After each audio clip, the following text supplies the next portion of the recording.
사람을 입으라. 아멘.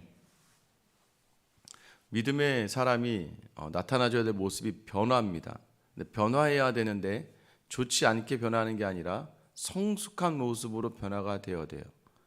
여러분은 작년 한 해 시작해서 올해 한 해 시작할 때 어떤 부분이 여러분 변화되고 어떤 부분이 성숙해졌습니까? 믿음은요 계속 날로, 어제 우리가 나눴잖아요. 장성한 분량에 이른 데까지 계속해서 주님을 닮아가는 데까지 사랑 안에서 성장하는 거예요. 그러니까 변화가 없다. 왜 변화가 없어요? 그 사랑을 기억하지도 못하고 잊고 살아가니까. 그 은혜를 잊어버리면 변화할 수가 없는 거예요. 여러분, 나이가 듭니다. 여러분, 사람도요 어렸을 때 모르는데 나이가 들고 차고 결혼을 하고 아이를 낳고 계속 성장하면서 살아가다 보면, 나이가 들다 보면 그래도 어렸을 때하고는 다른, 어렸을 때는 하기 싫은 거, 또 내가 좋아하지 않는 걸 안 하거나 안 먹고 또 안 했는데 나이가 들면 하는 거예요. 그게 변화와 성숙입니다. 여러분, 우리에게 주시는 하나님의 믿음은 우리로 계속해서 그리스도를 닮아가는 자리로 인도하십니다. 그래서 그리스도 안에 있으면 그리스도 안에서 늘 자라나고 성장하며 그리스도를 닮아가야 돼요. 그러니까 여러분, 늘 내 안에 변화가 없고 성장이 없다면 우리의 믿음의 모습을 돌아봐야 됩니다. 그래서 우리는 날마다, 근데 어떻게 우리가 성장할 수 있어요? 날마다 말씀으로 나를 되돌아보는 거예요. 날마다 자기 자신에게 주시는 은혜를 생각하는 겁니다. 그러면 여러분, 은혜로 바라보는 것들은 뭐예요? 다 은혜. 제가 늘 말씀드렸잖아요. 최근에 은혜는 내가 한 것보다 더 많은 걸 받을 때 은혜라고 이야기한다고요. 근데 여러분이 전혀 삶에서 그런 일이 없으면 여러분은 은혜를 받은 게 아니에요. 종교죠. 내 열심, 내가 새벽에 걸어와서 내가 기도하고, 내가 누군가를 섬기고, 내가 헌금을 하고, 내 열심에 합당한 일이라고 생각하면, 그러니까 은혜라고 느끼지 못하면 여러분, 계속해서 우리는 그 변화의 자리에 가지 않고 성숙의 자리에 가지 않고 계속 그 자리를 머물러 버리고 마는 겁니다. 여러분, 은혜를 아는 사람은 뭐예요? 은혜를 안다는 건 감사와 기쁨과 뭔가 존경을 닮아서 삶으로 나타나잖아요. 그래서 말이라도 감사합니다 하지만 정말 은혜라고 느끼니까 잘하게 되죠. 여러분에게 이유 없이 막 잘해준 사람이 있습니다. 여러분, 그럼 그 사람들에게 시간이 지나면서 고마워지고 감사해지니까 나도 거기에 반응하게 돼요. 처음에 그만큼 한 만큼 반응한 게 아니라 처음에는 어떻게 해요? 이 사람이 이렇게 막 해주니까 좀 그래도 표현이라도 하려고, 그냥 마음의 이야기라도 보여주려고 작게 하지만, 그 받은 것이 많다고 느껴지면 어떻게, 받은 만큼 나도 그 사람을 향하여 존경하고 섬기게 되는 것이죠. 믿음은 바로 그런 겁니다. 그래서 오늘 바울이 다시 이야기합니다. 17절에 그러므로 내가 이것을 말하며 주 안에서 증언하노니 이제부터는 너희는 이방인이 그 마음이 허망한 것으로 행한 같이 행하지 말라. 너희가 원래 이방인이었는데 이방인이었던 너희를 하나님이 복음으로 부르셨다. 근데 그 복음으로 부르시면서 하나님의 은혜로 부르셨고, 바울도 그 고백을 하는 거잖아요. 너희는 그래서 그리스도의 장성한 분량으로 나아가야지 어디로 하면 안 된다? 주 안에서 증언하노니, 이 증언이란 단어는 여기서 증언이라기보다는 내가 너에게 간구한다, 간청한다라는 거야. 야, 너 내가 좀 부탁할게. 내가 너에게 부탁할게. 이게 뭐냐면 이제부터 너희는 이방인의 그 마음이 허망한 것으로 행하같이 행하지 말아라. 이방인의 마음이 허망하다. 여러분, 허망이 뭐야? 비다, 망하다. 그 살아봤자 비어있고 망하는 거, 그 마음으로 행하는 것처럼 하지 말아라는 거예요. 세상의 것들은 그냥 그 마지막에 껍데기에 불과하다는 거예요. 없어질 것이니까. 여러분, 우리가 주시는 이 믿음은 영원한 것을 붙드는 거예요. 그런데 우리가 살아가는 이 땅의 삶이 허망한 것을 붙들고 살아가서 없어질 것처럼 살아간단 말이에요. 그러니까 여러분의 입에서 나오는 말이 다 세상의 것만 자랑하고 싶어요. 여러분, 그거는 밖에서 하세요. 밖에서. 근데 교회 안에서도 내가 뭐 한 거 자랑하고 싶어 하고, 물론 저도 조심해야죠. 우리 서로가 조심해야 됩니다. 교회거든요. 은혜를 자랑하고 하나님의 오래 참음을 자랑하고 날량하시 깊으신 뜻을 자랑해야 되는데, 우리는 우리도 모르게 막 내가 한 것처럼 얘기하고 싶고 나만 누린 것처럼 이야기하고 싶을 때가 많아요. 심지어는 자기 일도 아니야. 무슨 얘기를 하다 보면 자꾸 남이 얘기해. 내가 아는 누구는, 내가 예전에 누굴 만났는데, 아니 자기를 자랑하는 것도 이제 못해서 내가 예전에 만났던 사람까지 막 거기다 가지고 끌고 들어와. 왜요? 자꾸 쓸데없는 거, 그거 중요한 거 아니에요? 아무것도 남지 않거든요. 교회에서는 은혜를 자랑하는, 오늘 내게 주신 삶, 그런데 그렇게 살지 못한 나의 연약함, 이런 것들을 나눌 때 교회는 그 안에서 정말 은혜로 가득하게 되는 거예요. 전 저와 여러분들이 허망한 것들을 따라가지 않게 되기를 예수님 이름으로 축원합니다. 여러분 왜 그러냐면 18절에 그들의 총명이 어두워졌다라고 해요. 총명이 어두워지죠. 자, 총명이 어둡다는 표현은 여기 뜻, 마음으로도 해석돼요. 그러니까 뜻이 어두워지고 그들 가운데 있는 무지함과 모른다는 거예요. 그리고 그들 마음에 굳어짐으로 말미암아.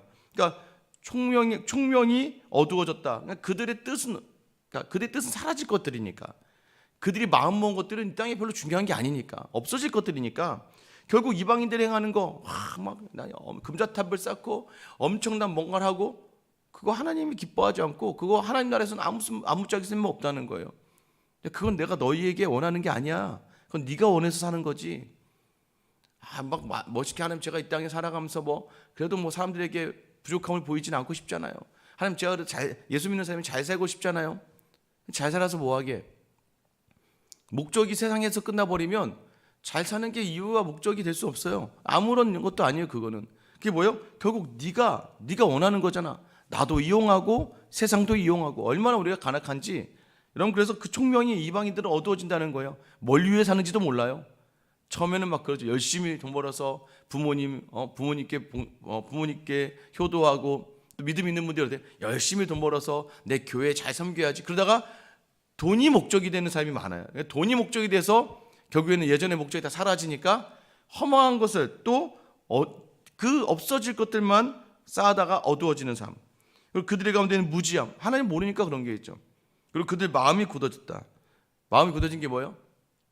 아무리 얘기를 해도 여러분 이거는 은혜 아니면 안 된다는 거예요. 그들이 마음이 굳어진 것처럼 여러분 우리의 마음이 하나님의 말씀 깨닫지도 듣지도 못하고 마음이 굳어진 자들, 결국 이게 뭐예요? 이 사람들이 보다 하나님의 생명에서 떠나 있는 삶이다. 우리 하나님 생명 안에 있는 사람이잖아요. 근데 이 사람들은 하나님 생명이 떠나가니까 자꾸 세상으로 가는데 자꾸 거길 따라가지 말라는 거예요. 가다가도 붙들어 다시 오라는 거예요. 뭐가 정말 중요한지 놓치지 말라는 겁니다. 19절, 그들이 감각 없는 자가 되어. 감각이 없어.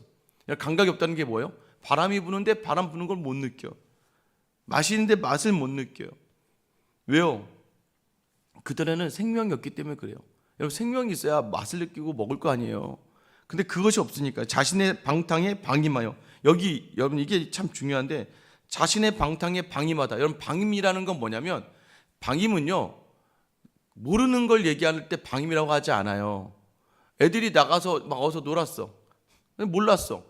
그럼 모르는 거예요. 근데 애들이 막 나가 노는데 남편이나 또 아내가 신경도 안 써.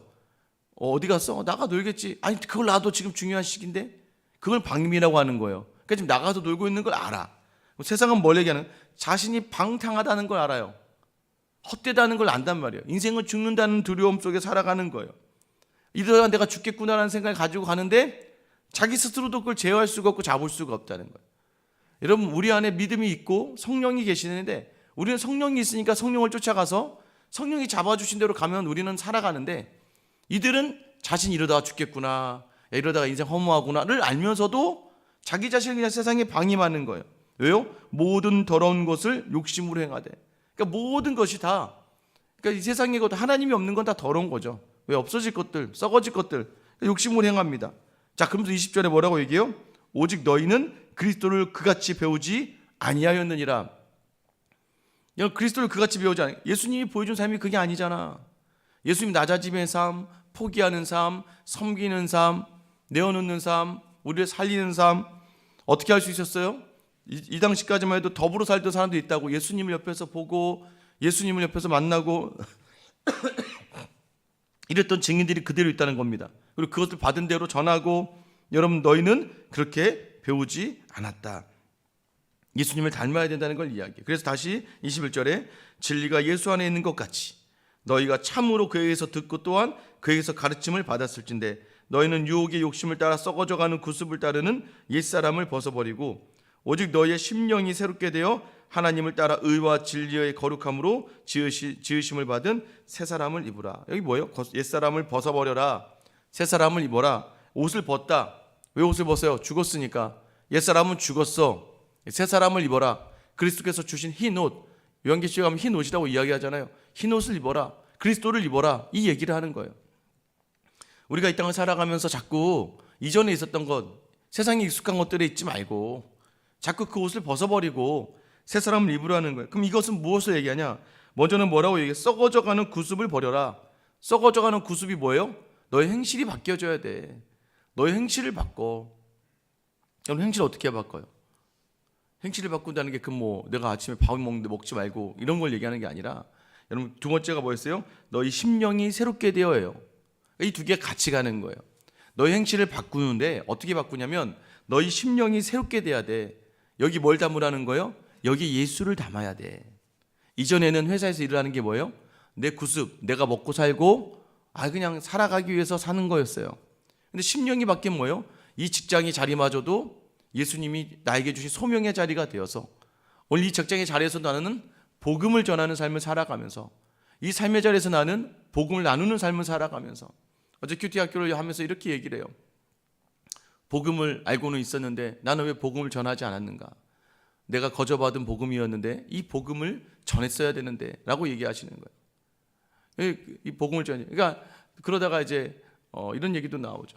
복음을 전하다 보면 복음을 전하는 게 아니라 교회에 나오라고 얘기하는 것 같아서 좀 힘들었다. 저희 아내가 그러더라고요. 제가 얘기했습니다. 우리는 교회 나오라고 전하는 게 아니고 꼭 뭐예요? 복음을 전하는 건 왜 전하는 거예요? 여러분 안에 확신이 없으니까 전하지 못하는 거예요. 예수 믿어요. 예수 믿어야 행복인데 누가 와서 힘들대. 예수 믿어야 돼. 여러분, 사람이요, 내가 복음에 확신이 있으면, 예수에 확신이 있으면 흔들리지 않아요. 근데 내가 흔들리는 이유가 뭐예요? 내가 복음 안에 거하지 않으니까, 내가 예수 안에 거하지 않으니까 말을 할 수가 없어. 막 창피해. 막 날 무시하면 어떡하지? 왜 그런 줄 아세요? 너 예수 믿는데 그렇게 살아? 여기서 그렇게 살아라는 건 뭔지 아세요? 그렇게 세상적이고, 그렇게 치졸하고, 그렇게 붙들고 살아? 그 말을 듣고 싶지가 않은 거예요. 여러분, 그럼 어떻게 해요? 새 사람을 입어야 돼요. 그래서 예수님이 원하시는 삶의 말을 하고 그렇게 살아가고 그렇게 순종하며 따라가기를 뭐 하라는 거예요? 그게 바로 행하는 모든 자리에 새로운 마음을 담아라. 새로운 마음이 뭐예요? 예수 그리스도의 마음을 담는 거예요. 그래서 뭘 하나 할 때마다, 여러분, 그래서 늘 고민해야 돼요. 이 목회를 하다가 보면 목회자로서 가장 먼저 해야 되고 가장 많이 해야 될 게 뭐냐면 자꾸 나를 버리는 거예요. 나를. 내 육신을 버려야 돼요. 내 육체를 쳐야 돼요. 원함은 있죠. 어떤 원함입니까? 목회자로서 하다 보면 대우받고 싶고 막 좀 편안해지고 싶고 막 좀 더 인간적인 것들 채우고 싶은 사람의 욕심들이 있을 때, 여러분, 그런 것들을 자꾸 잘라내지 않으면, 자꾸 하나님 앞에서 자기를 돌아보지 않으면, 여러분, 그럼 어떻게 해야 돼요?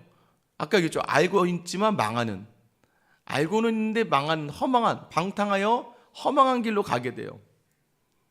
자기도 알아. 이 길이 아닌데. 여러분, 그때 어떻게 해야 되는 거예요? 자꾸 내 마음에 예수를 담아내야 돼요. 자유인인데 자꾸 노예 근성으로 살아가는 거예요. 제가 얘기했잖아요. 거지 같은 아이였는데 그 재벌이 자기 아들을 삼아줬단 말이에요. 여러분, 자기 아들 양자를 삼아줬어요. 그럼 내가 이제 거지가 아니거든. 근데 살아가는 게 다 거지야. 예전에 했던 말 그대로 하고 세상 이야기 그대로 하고, 여러분, 집에 와서 정말 이제 재벌이어서 침대에 싸야 되는데 저 벽쪽에 붙어가지고 쪼그려 자고, 밥 먹으러 와서 막 식탁에 차려진 풍성한 걸 먹어야 되는데 막 부엌에 떨어져 있는 막 부스러기를 먹으려고 그러고, 여러분, 그러면 안 되잖아요. 이제 재벌의 아들, 부자가 되었으면 부자처럼, 나를 아들 삼아주신 그 아버지가 능력 있고 힘이 있으면 그분의 합당한 삶을 살아가야 되잖아요. 여러분, 우리가 일단 이 세상에 썩어져 갈 사람들이 아니라 영원한 삶을 살았다고요. 그러면 영원한 것을 붙든 사람처럼 살아야 돼요. 생각부터 마음부터 세상과 똑같은 걸 바라는 게 아니라 하나님의 은혜를 바라고 오늘 하루의 삶에서 뭐가 있고 없냐가 중요한 게 아니라 내가 예수 앞에 서 있느냐 안 서 있느냐가 중요하다는 걸 알아야 돼요. 신분이 바뀌었는데 자꾸 옛사람을 살아가요. 내가 누구인지를 다시 돌아보시는 거예요. 예수를 믿고 섬김에도 우리가 육체 안에 있는 탓에 끊임없이 육체와 욕심과 싸우며 살아갈 수밖에 없습니다. 하나님의 성도가 그 육체의 싸움 속에서 반드시 살아갈 때는요, 하나님은 힘을 주시는 거예요. 그래서 거룩하라고 이야기하시는 거예요. 거룩해라. 너 새 사람을 입어라. 여러분, 오늘 하루 동일한 일들이 반복돼요. 여러분, 이 성경에 일어나는 모든 일들은 이 땅에 없었던 일들을 이야기하는 게 아니에요. 성경이란 모든 일들은 우상을 향하던 열심이 우상이 아니라 하나님을 닮아서 열심히 되는 거예요. 그때 진정한 열심이 되는 거예요. 여러분, 할례가 예전에 제가 말씀드린 할례는요, 뭐 고대 근동이나 호주나 아프리카에서는 이미 아브라함이 있기 전부터 할례를 했단 말이에요. 할례라는 것이 그런데 하나님의 말씀을 붙들고 나서 할례가 행해지니까 이게 거룩한 하나님과의 약속의 표징이 되는 거예요. 여러분, 살아가는 모든 자리 먹어도 뭐 하라고 해요? 바울이 먹어도 주를 위해 먹어라. 살아도 주를 위해 살아라. 그러니까 아침에 여러분들이 자녀들과 밥을 먹는 그 자리로, 예전에는 내 새끼들 먹이는 자리였는데 이 자리가 이제는 뭐예요? 하나님 때문에 내게 맡겨주신 내 자녀들을 하나님 앞에서 온전히 키우기 위한 아침의 자리가 돼야 돼요. 직장이 이전에는 그냥, 또는 집안에서의 삶이 예전에 그냥 하루 그냥 살아가는 건데 거기에 예수를 담아내는 거예요. 그러면 새 사람이 되는 거예요. 여러분, 우리는 늘 새로워질 수 있습니다. 여러분, 이전 것은 지나갔으니 보라 새 것이 되었도다. 뭐예요? 말씀이 나를 새롭게 했기 때문에 나는 그 말씀만 붙들면 매일 새로운 사람이 새로운 사람이 된다는 건 더 성장한다는 거예요. 더 바뀌어져 나간다는 거예요. 여러분, 이전에 썩어져가는 구습의 것들에 휩쓸려서 허망한 하루가 아니라 오늘 하루가 마무리될 때는 여러분 기도하셔야 돼요. 하나님, 새 사람 있게 되길 원합니다. 하나님, 오늘도 내게 오셔서 나를 다스려 주시고 오늘 하루 끝에서는 와, 내가 이걸 이뤄냈구나. 예전에는 참지 못했는데 오늘 아침에 기도하며 예수를 묵상하는 가운데 참아냈구나. 예전에 막 낙심했고 막 그냥 무너져 버렸는데 야, 내 예수로 무너지지 않았구나. 여러분들이 새 사람을 입어 살아내는 오늘 하루가 되기를 예수님의 이름으로 축원합니다. 기도하겠습니다. 사랑의 하나님, 우리 안에 이미 성령으로 말미암아 새롭게 됨을 입어서 우리 모두가 다 예수를 안에 담고 말씀을 담고 살아가면 그 새 사람의 능력을 경험할 수 있는데, 아버지 하나님, 예전에 내 육체의 욕심들이 그대로 일어나고 하나님의 법과 또 세상의 법이 계속 싸우다 보니 연약한 육체 속에서 자꾸 이 땅의 것들을 바라보며 나아갈 때가 있음을 고백합니다. 아버지 하나님, 우리가 누구에게 속했는가, 내가 어떤 사람인가를 다시 돌아보며 아버지 앞에 우리의 삶을 온전히 내어드리는 귀하 복된 하루, 아침에 가족들과 식사를 해도, 출근하는 길에서도, 또 가정의 일들을 감당해내는 일에서도, 직장에서 하루의 삶 속에서도, 만나는 사람들과의 관계 속에서도 오늘 내가 누구인지를 놓치지 않고 이 땅에 방탕하며 허망함에 가는 자리가 아니라 생명 주신 하나님의 새 사람을 입어 예수 그리스도를 담아 모든 자리마다 하나님의 사람처럼 하나님을 드러내는 우리 모두가 되게 하여 주시옵소서. 오늘도 새 사람의 은혜를 허락하여 주실 우리로 하여금 자신을 모든 것을 내려놓고 우리의 죽으심으로 말미암아 우리로 새 사람의 은혜를 주신 우리 주 예수 그리스도의 이름 받들어 기도드립니다.